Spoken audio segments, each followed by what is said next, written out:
Control नहीं कर पा रहा है, रादर माइंड कंट्रोल्ड हो रहा है।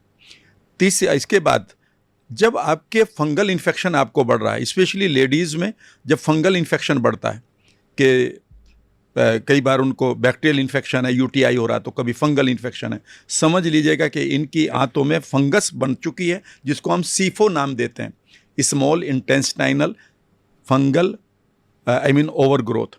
इसके बाद अगर लेडीज़ के बाल ज़्यादा गिर रहे हैं, हेयर लॉस हो रहा है, स्पेशली लेडीज़ में, समझ लीजिए उनको गट खराब कर लिया उन्होंने, चाहे वो कैसे भी किया हो। क्यों किया हो ये भी मैं बता दूंगा, ठीक कैसे करना ये भी बता दूंगा। इसके बाद अगर आपको सुबह उठकर फटीग हो रही है, यानी कि सुबह उठते हुए आपकी एनर्जी गायब हो रही और आपको ऐसा लग रहा है मैं थका थका सा हूँ, आज मन नहीं कुछ करने का, अगर आप आइसोलेटेड फील कर रहे हैं कि यार कई बार आप छोटी छोटी प्रॉब्लम्स को रिजोल्व नहीं कर पा रहे हैं, आपको ये लगता है कि दुनिया मेरा गलत फायदा उठा रही है और मैं असर्टिव नहीं रहा हूं, याद रखिएगा आपका गट बैक्टीरिया खराब है। और एक बात बताऊं मैं अमित, आपके गट के अंदर एक बैक्टीरिया होता है, उसका नाम होता है लैक्टोबैसिलस रोटेरी। कभी भी गूगल कर लीजिएगा, लैक्टोबैसिलस रोटेरी। जब भी ये बैक्टीरिया हमारे पास नहीं होता आंतों में, उस समय आपके बाल, आपकी स्किन, ठीक है ना, ये खराब होगी। लेकिन एक चीज़ और खराब होगी, आपके रिश्ते, क्योंकि यही वो बैक्टीरिया है जो आपके अंदर लव केमिकल को पैदा करते हैं, जिसे ऑक्सीटोसिन कहते हैं।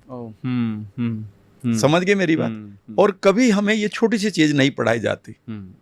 अगर आप इन गट बैक्टीरिया को ढंग से समझना शुरू कर दें तो आप अनलिमिटेड बीमारियों को, और मैं ये कह रहा हूँ अनलिमिटेड नहीं, अगर मैं कहूँ कि आपका गट ही है जो सिर्फ 90% जो इम्यूनिटी डेवलप करता है, आपका गट है जो आपके सारे बी कॉम्प्लेक्सेस को बनाता है।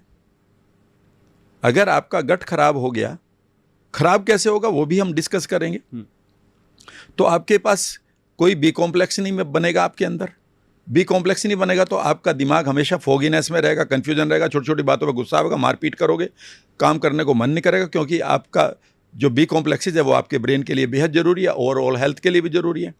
आप कहेंगे मैं बाहर से खा लूंगा, बाहर से खाने का मतलब है बॉडी उस बाहर से, कभी भी आपकी body outside in treat heal नहीं होती है, इनसाइड आउट होती है। समझने की कोशिश करिएगा। अगर सप्लीमेंट सब काम करते तो इसका मतलब है पैसे वाले तो सबसे ज्यादा हेल्दी रहा करते। सही बात, हाँ करेक्ट, बिल्कुल सही। लेकिन अगर मैं देखूं मेरे गांव के लोगों को, तो मेरी उम्र अब 65 की है, मैंने तो उस समय को देखा, 3 जनरेशन देख लिया ऑलमोस्ट। मैंने सबसे ज्यादा चेंजेस देखे लाइफ में, जहां पर लोगों को कुछ नहीं खाने को मिलता था और वो अभी भी जिंदा है कई लोग उनमें से। गोट माई पॉइंट। तो जब भी आप अपने लाइफ के एक बेहतरीन लेवल पर